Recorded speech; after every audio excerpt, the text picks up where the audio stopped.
Hello guys, അപ്പം നമ്മൾ നാളെ താറ് റോക്സ് എടുക്കാൻ പോവാണ്.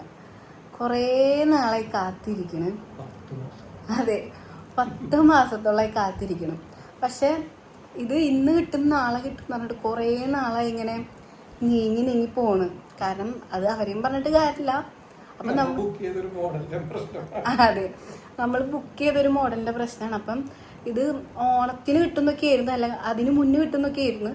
പിന്നെ അവസാനം നമ്മൾ ട്രിപ്പൊക്കെ പോയി വന്ന് നാളെ പോയിട്ട് നമ്മളങ്ങനെ താറെടുക്കണം. പിന്നെ അതിന് മുന്നേ കുറേ സ്റ്റോറീസ് ഉണ്ട് കേട്ടോ, അത് ഗൗതം പറയും. അതായത് നമ്മുടെ ഓൾറെഡി അതായത് ഏകദേശം 2018 തൊട്ട് നമ്മുടെ ഒരു താറുണ്ട്, അതായത് പഴയ താറ്. ചിലപ്പോൾ നിങ്ങൾ വീഡിയോ കണ്ടിട്ടുണ്ടാവും, റെഡ് കളർ താറ്, പഴയ മോഡല്. അപ്പോൾ ആ വണ്ടി എടുത്ത് അത് കഴിഞ്ഞ് 3 ഡോർ താറ് ഇറങ്ങിയപ്പോൾ തൊട്ട് അച്ഛൻ ഇങ്ങനെ അതിനകത്തോട്ട് മാറണം എന്ന് പുള്ളിക്ക് ഒരു ചിന്ത ഉണ്ടായിരുന്നു. അപ്പോൾ ഈ താറെന്ന് പറയുന്നത് എൻ്റെ അനിയത്തി മെയിനായിട്ട് അവള് യൂസ് ചെയ്തിരുന്ന വണ്ടിയാണ്. അപ്പം ഞങ്ങളാരും ആ 3 ഡോർ പുതിയ വണ്ടിയോട്ട് അപ്ഗ്രേഡ് ചെയ്യാനുള്ള ഒരു മനസ്സും കാണിച്ചില്ല, ഒരു താല്പര്യം കാണിച്ചില്ല. അച്ഛനിങ്ങനെ ഇവർക്ക് ഗ്രൂപ്പിലും അല്ലാണ്ട് ഇവർക്ക് ഡയറക്റ്റൊക്കെ അച്ഛൻ ഈ സാധനം വെച്ചെടുക്കും. ഇവരാണെങ്കിൽ അത് മൈൻഡൊന്നും ചെയ്യൂല എന്നാണ് അവൾ എൻ്റെ അടുത്ത് പറയാറ്. അപ്പൊ അങ്ങനെ നമ്മളത് മൈൻഡ് ചെയ്യാണ്ട് അതങ്ങ് പോയി. പക്ഷെ ആ വണ്ടി ഇറങ്ങിയപ്പോഴേ ഭാവിയിൽ ഇതിന്റെ 5 ഡോർ വരും മോഡൽ വരും എന്നുള്ള ഒരു ടോക്ക് ഉണ്ടായിരുന്നു. അപ്പൊ അച്ഛൻ എന്തൊക്കെ സംഭവിച്ചു കഴിഞ്ഞാലും 5 ഡോർ വരുമ്പോ എടുക്കും എന്ന് പുള്ളി അന്നേ ഉറപ്പിച്ചു വെച്ചിരുന്നതാണ്. കുറച്ചധികം നാളായിട്ട് അത് ഉറപ്പിച്ചു വെച്ചിരുന്ന. അപ്പോ അങ്ങനെ അപ്പൊ ഈ താറ് കൊടുക്കാണ്ടെടുക്കാമെന്നുള്ളൊരു മൂടക്കായിരുന്നു ആദ്യം. പക്ഷെ അപ്പോഴാണ് നമ്മുടെ അനിയത്തി കാനഡക്ക് പോയി. അങ്ങനെ വണ്ടിക്ക് യൂസ് വല്ലാണ്ട് അങ്ങ് കുറഞ്ഞു. അവൾ ഇവിടെ ഉള്ള സമയത്താണെങ്കിൽ അവൾ കല്യാണം കഴിഞ്ഞ് പോയപ്പോൾ അത് കൊടുത്തുവിടാനായിരുന്നു, കാരണം അവൾക്ക് അത് യൂസ് ചെയ്യാലോ എന്നുള്ള മൈൻഡിലായിരുന്നു. പക്ഷെ പെട്ടെന്നായിരുന്നു അവൾ കാനഡയിൽ പോയത്, നമ്മളൊട്ടും പ്രതീക്ഷിക്കാത്ത സമയത്താണ്. അപ്പൊ പിന്നെ ഇവിടെ ഓൾറെഡി ഇത്ര വണ്ടി ഉണ്ട്, അപ്പൊ ഇത് യൂസ് ചെയ്യാനും ആൾ വേണം. അപ്പൊ എന്തായാലും വെറുതെ ഇതിട്ടിട്ടും കാര്യമില്ലല്ലോ. പക്ഷെ അങ്ങനെ നമ്മള് കൊടുത്തിട്ട് എടുക്കാം അങ്ങനെ ഒരു ഇതുമില്ലാണ്ട് വണ്ടി എന്താന്ന് വെച്ചാൽ ഇറങ്ങിയപ്പോ തന്നെ നമ്മളതൊന്ന് തീരുമാനിച്ചപ്പോഴാണ്. ആദ്യം ഇറങ്ങിയപ്പോ എന്ന് വെച്ച് കഴിഞ്ഞാൽ മറ്റേ വൈറ്റ് ഇന്ത്യയിൽ ആയതുകൊണ്ട് ഇങ്ങനെ ചെറിയൊരു കൺഫ്യൂഷനാണ് നിൽക്കുമായിരുന്നു. പിന്നെ ആണ് അവർ വണ്ടി ലോഞ്ച് ചെയ്ത് ഇത് കുറച്ച് കഴിഞ്ഞപ്പോൾ തന്നെ അവർ മറ്റേ മോച്ചാബ്രൗൺ ഇന്റീരിയറുള്ള വണ്ടി ഇറക്കാം. അപ്പം നമ്മൾ എന്താ സംഭവം ചെയ്തതെന്ന് വെച്ച് കഴിഞ്ഞാൽ ഇതൊരു റെയർ പീസ്. അതെന്ന് വെച്ച് കഴിഞ്ഞാൽ 4x4 മോച്ചാബ്രൗൺ ഫുൾ ഓപ്ഷനകത്ത് മാനുവൽ വേരിയൻ്റ് ആണ്. അതെന്ന് വെച്ച് കഴിഞ്ഞാൽ വണ്ടി ഭയങ്കര റയറാണ്. വെച്ചാൽ പ്രൊഡക്ഷൻ പോലും ഭയങ്കര കുറവായിട്ടുള്ള വണ്ടിയാണ്. കാരണം വെച്ചാൽ എല്ലാവരും ഓട്ടോമാറ്റിക്കാണ് പോയിരിക്കണേ. അപ്പോൾ നമ്മുടെ വീട്ടിലിപ്പോൾ നിലവിലിപ്പോൾ XUV എടുത്തപ്പോഴും എൻ്റെവർ ഓൾറെഡി ഓട്ടോമാറ്റിക്കാണ്, സ്വിഫ്റ്റ് ഓട്ടോമാറ്റിക്കാണ്. XUV എടുത്തപ്പോഴും ഓട്ടോമാറ്റിക്. അപ്പോൾ എനിക്ക് മാനുവലിലാണ് താല്പര്യം, കാരണം എനിക്ക് മാനുവൽ ഓടിച്ചു നടക്കാനാണ് താല്പര്യം. അച്ഛന് ഇതും ഓട്ടോമാറ്റിക് എടുക്കാൻ നിന്ന്, കാരണം അച്ഛന് കുറച്ചും കൂടി എന്നെ കൺവിൻസ് ചെയ്യാൻ കുറച്ച്, പക്ഷെ ഞാൻ മാനുവലിൽ തന്നെ ഉറച്ചു നിന്നു. അപ്പൊ ഈ മാനുവൽ, അതായത് ഫുൾ ഓപ്ഷനകത്ത് മാനുവൽ ആയതുകൊണ്ടാണ് നമുക്ക് ഇത്രയും ഡിലേ വരാൻ മെയിൻ കാരണം. കാരണം വണ്ടി പ്രൊഡക്ഷൻ ഭയങ്കര കുറവാണ്. ഓട്ടോമാറ്റിക് ആയിരുന്നെങ്കിൽ കുറച്ചും കൂടി നേരത്തെ നമുക്ക് വണ്ടി കിട്ടിയാലായിരുന്നു. ഒരു 10 വണ്ടി ഇറങ്ങിക്കഴിഞ്ഞാൽ അതിൽ ഒരെണ്ണം മാനുവൽ ഉണ്ടായില്ലായി. അങ്ങനെയാണ് ആ വണ്ടിയുടെ ഇത്. അപ്പം അങ്ങനെ അതുകൊണ്ടാണ് നമ്മൾ ജനുവരിയിൽ വണ്ടി ബുക്ക് ചെയ്തിട്ട് ഇതിപ്പോ ഒക്ടോബറിലാണ് നമുക്കിപ്പോൾ വണ്ടി കിട്ടാൻ പോകുന്നത്. പിന്നെ ഇത്രയും വൈകിയത് നന്നായി, കാരണം നമുക്ക് ആ GST സംഭവം വന്ന വണ്ടിക്ക് പിന്നെ റേറ്റ് കുറഞ്ഞ് നമുക്കിപ്പോൾ ഏകദേശം ഒരു 26-16 നമുക്ക് ഓൺ റോഡ് പ്രൈസ് വരുന്നത്. നമ്മൾ ബുക്ക് ചെയ്ത സമയത്ത് ഓൾമോസ്റ്റ് 28 ഉണ്ടായിരുന്നു. അപ്പൊ അതെന്തായാലും ഒരു ലക്കായി, വിലയും കുറഞ്ഞു, വ്യത്യാസം വന്നു. പക്ഷെ പഴയ താറിന്റെ കേസാണെന്നുണ്ടെങ്കിൽ ഇപ്പൊ അവള് പോയതുകൊണ്ട് ലാസ്റ്റ് അവള് പറഞ്ഞ് ഈ വണ്ടി വെച്ചിട്ട് നിങ്ങള് വേറെ വണ്ടി എടുക്കണ്ട, എന്തായാലും ഇത് ഇത്രയും വണ്ടി ആരും ഓടിക്കാനാണ്, യൂസ് വേണം സംഭവം. ആ വണ്ടിയുടെ ലോണ് കാര്യങ്ങളൊക്കെ ഓൾറെഡി നേരത്തെ കഴിഞ്ഞതാണ്. അപ്പൊ ആ വണ്ടിയിൽ വേറെ ബാധ്യതകളൊന്നുമില്ല നമുക്ക്. അപ്പോ അവള് പറഞ്ഞ് കിടക്കണമെങ്കിൽ കൊടുത്തിട്ട് എടുത്തായിരുന്നു. അങ്ങനെ അവസാനം നമ്മൾ ആ വണ്ടി കൊടുത്തു. അപ്പോ താറ് പോയി, പുതിയ താറ് വരാണ്. അതെ, പുതിയ താറ് വരണേന്. അതെ, റോക്സ്. അപ്പോ അത് കിട്ടും. അതെ, അപ്പോൾ നമ്മുടെ ഒരു ഫ്രണ്ട് അത് ഓൾറെഡി എടുത്തിട്ടുണ്ടായിരുന്നു. അപ്പോൾ ഞാൻ ആ വീഡിയോ ഓൾറെഡി ഇട്ടിട്ടുണ്ടായിരുന്നു. അപ്പോൾ നമ്മളിങ്ങനെ അപ്പം മുതൽ ഇങ്ങനെ വെയിറ്റിംഗ് ആണ്. ഈ വീട്ടിൽ ഗൗതം എപ്പോഴും എൻ്റെ അടുത്ത് പറയുന്ന ഒരു കേസുണ്ട്. ഈ വീട്ടിൽ നമ്മളെപ്പോഴൊക്കെ ബ്ലാക്ക് എടുക്കാൻ നോക്കുന്നു അപ്പോഴൊന്നും ബ്ലാക്ക് വണ്ടി മീൻസ് കിട്ടാറില്ല. കിട്ടാറില്ലെന്ന് വെച്ച് കഴിഞ്ഞാൽ കമ്പനികൾ എപ്പോഴും നമ്മളെ തേക്കും. അതായത് ഇപ്പോൾ എൻഡവർ എടുത്തപ്പോൾ ബ്ലാക്ക് ഉണ്ടായിരുന്നു, പക്ഷെ അതിനകത്ത് കുറെ ക്രോമും സാധനങ്ങളും ഒക്കെ ആയിട്ട് ഒരു താല്പര്യം ഉണ്ടായിരുന്നില്ല. പക്ഷെ നമ്മൾ വണ്ടി എടുത്ത് 2 മാസം കഴിഞ്ഞപ്പോൾ സ്പോർട്സ് എഡിഷൻ എന്ന് പറഞ്ഞിട്ട് ഫുൾ ബ്ലാക്ക് എൻഡവർ ഇറങ്ങിയപ്പോൾ അവിടെ അങ്ങനെ ബ്ലാക്ക് മിസ്സായി.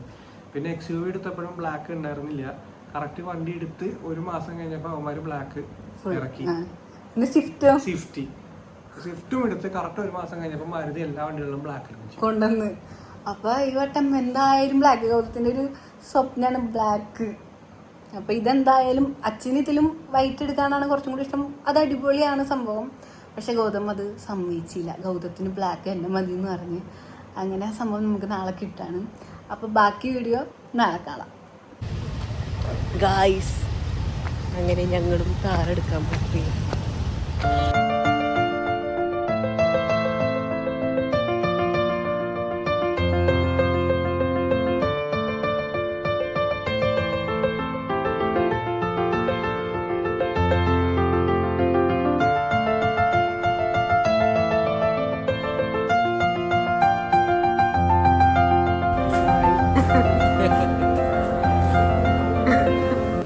ഞങ്ങൾ ഓഫീസിൽ നിന്ന് ഡയറക്റ്റാണ് അങ്ങോട്ട് പോയിട്ടുണ്ടായിരുന്നത്. നമുക്ക് ഈവനിങ് ആയിരുന്നു ഡെലിവറി ഉണ്ടായിരുന്നത്.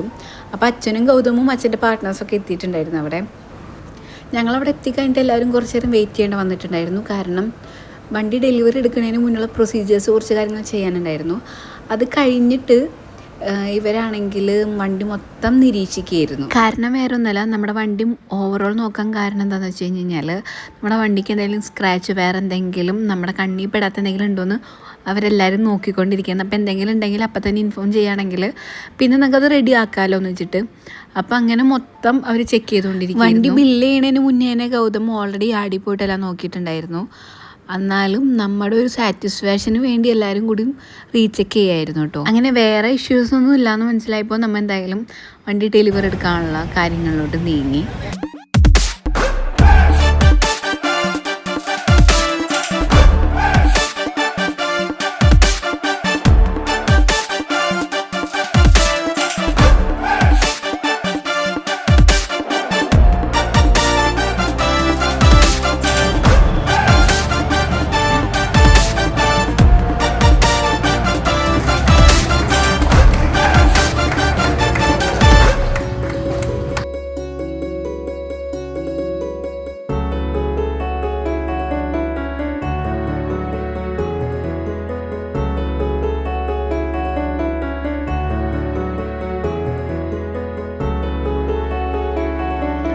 അങ്ങനെ കീ ഹാൻഡ് ഓവർ കഴിഞ്ഞപ്പോൾ നമ്മൾ അവർക്ക് സ്വീറ്റ്സ് മേടിച്ചിട്ടുണ്ടായിരുന്നു. അച്ഛൻ തിരിച്ച് അങ്ങോട്ട് ഹാൻഡ് ഓവർ ചെയ്യായിരുന്നു. അപ്പോൾ എല്ലാവർക്കും ഭയങ്കര സന്തോഷമായിരുന്നു കേട്ടോ. കാരണം നമ്മൾ കുറേ നാളായി ഇത് കാത്തിരിക്കണം. അപ്പോൾ അവസാനം താര നമ്മുടെ വീട്ടിലോട്ട് വരാണ്. അപ്പോൾ അതിൻ്റെ സന്തോഷം ഭയങ്കരമായിട്ടുണ്ട്. പിന്നെ ഗൗതത്തിന് അതിൻ്റെ ഫീച്ചേഴ്സും കാര്യങ്ങളൊക്കെ ആ ചേട്ടൻ പറഞ്ഞു കൊടുക്കായിരുന്നു. നമ്മൾ ഓൾറെഡി ഈവനിങ് ആയതുകൊണ്ട് ഭയങ്കര ഇരുട്ടായിട്ടുണ്ടായിരുന്നു. അപ്പോൾ കൂടുതൽ നമുക്ക് ഭയങ്കര അടിപൊളി സെറ്റപ്പിലൊന്നും വീഡിയോസ് അത് കിട്ടിയിട്ടുണ്ടായിരുന്നില്ല. കാരണം നമ്മൾ ഉദ്ദേശിച്ച രീതിയിൽ നമുക്ക് നല്ല വീഡിയോസൊന്നും എടുക്കാൻ പറ്റിയിട്ടുണ്ടായിരുന്നില്ല. കാരണം ലൈറ്റിങ്ങിൻ്റെ പ്രശ്നവും കാര്യങ്ങളൊക്കെ ആയിട്ട്.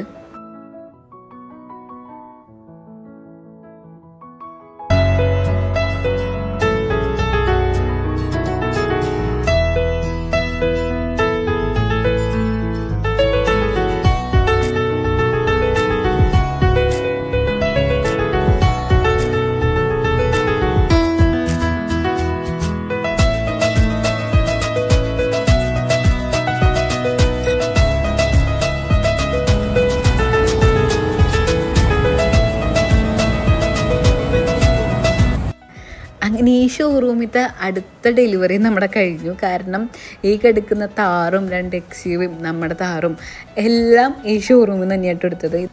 അങ്ങനെ ഇവിടുത്തെ നമ്മുടെ പരിപാടിയെല്ലാം കഴിഞ്ഞു. അപ്പോൾ ഇത് കഴിയുമ്പോൾ തന്നെ ഓൾമോസ്റ്റ് ഒരു 7 മണി 7:30 ആയിട്ടുണ്ടായിരുന്നു. അപ്പോൾ എല്ലാവരും തിരിച്ചു പോകാനുള്ള തയ്യാറെടുപ്പിലായിരുന്നു. ഗൈസ് അങ്ങനെ ഞങ്ങൾ വണ്ടി എടുത്ത് ഞാനിപ്പോൾ ഗൗതത്തിൻ്റെ കൂടെ ഗൗതത്തിൻ്റെ ഓഫീസിലേക്ക് പോവാണ്. ചുമ്മാ പുതിയ വണ്ടിയിൽ ഇങ്ങനെ കയറി പോകാലോ എന്ന് വിചാരിച്ചിട്ട് കൂടെ കയറിയതാണ്. അപ്പം ഞങ്ങൾ വണ്ടി എടുത്തിട്ട് ആദ്യമായിട്ട് ഡീസൽ അടിക്കാൻ വന്നേക്കാണ്. ഇത് കഴിഞ്ഞ് ഞങ്ങൾ ഗൗതത്തിൻ്റെ ഓഫീസിലേക്ക് പോകും. ഇന്ന് നമ്മുടെ എല്ലാ പിള്ളേർ സെറ്റായിട്ടും അതുപോലെ തന്നെ എല്ലാവരുമായിട്ടും ഒരു ചെറിയൊരു ഗെറ്റ് ടുഗദർ പോലെ തന്നെ അച്ഛൻ സെറ്റാക്കിയിട്ടുണ്ട്. അപ്പോൾ എല്ലാവരും കൂടിയും ഡിന്നർ എല്ലാവരും ഒരുമിച്ചായിരിക്കും. അപ്പോൾ എന്നോടും ഗൗതത്തിൻ്റെ അടുത്തും അച്ഛൻ നേരത്തെ എത്താൻ പറഞ്ഞിട്ടുണ്ട്. നേരത്തെ എത്തുന്നെങ്കിൽ വലിയ പ്രതീക്ഷയൊന്നുമില്ല, ഗൗതമായതുകൊണ്ട് ആസ് യൂഷ്വൽ.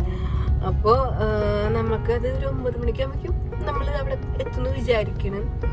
പിന്നെ എനിക്ക് ആദ്യം ഇൻട്രോ ഒന്നും പറയാൻ പറ്റിയില്ല, കാരണം ഫുൾ ഹരിബറി ആയിരുന്നു. പിന്നെ കുറേയൊക്കെ നമുക്ക് ഇരുട്ടായി മൊത്തത്തില്.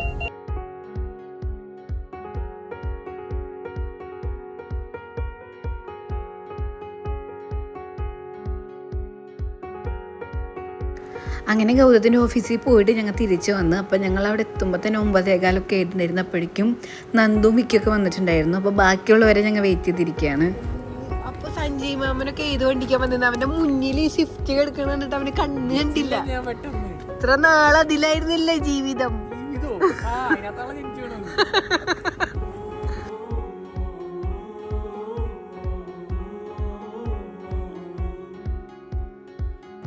അങ്ങനെ എല്ലാവരും എത്തിയപ്പോൾ എല്ലാവരും കൂടി ഡിന്നർ കഴിക്കാനുള്ള തയ്യാറെടുപ്പിലായിരുന്നു. അപ്പോൾ ഞാൻ പറഞ്ഞില്ലേ, വേറെ വിശേഷങ്ങളൊന്നുമില്ല. ഇതായിരുന്നു നമ്മുടെ ഇന്നത്തെ പരിപാടി. അപ്പോൾ ബാക്കി വിശേഷവുമായി അടുത്ത വീഡിയോയിൽ വരാം. അതുവരെ ബായ്.